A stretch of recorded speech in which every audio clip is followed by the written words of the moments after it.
With the collapse of the oil embargo to force Iran into a confrontation over the Straits of Hormuz, the US and Israel are looking for another way to get the long-sought war with Iran started, and more to the point, need to make it look like Iran is starting hostilities in order to make it politically and more difficult for Russia and China to support Iran. Now, recall that Israel has a past history of attacking US warships and framing others to trick the US into attacks on Israel's enemies, with the Israeli attack on the USS Liberty, initially blamed on Egypt, as the most well-known example.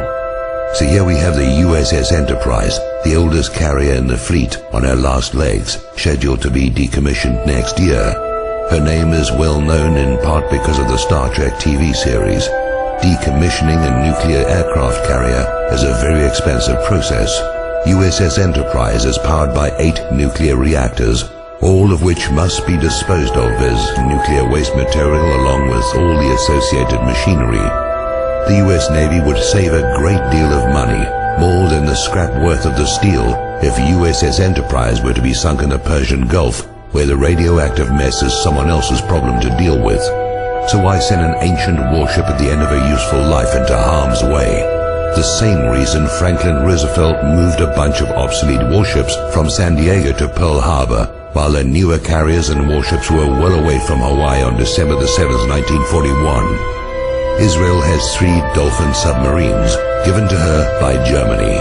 They have been seen transiting the Suez Canal in the past, and could well be operating in the Gulf of Oman, even the Persian Gulf by now, lying in wait for a used-up and obsolete warship, more useful as a sacrificial lamb than an actual weapon, a ship with American sailors to be attacked as Israel attacked the USS Liberty, then to be blamed on the designated target, Iran, by a compliant media.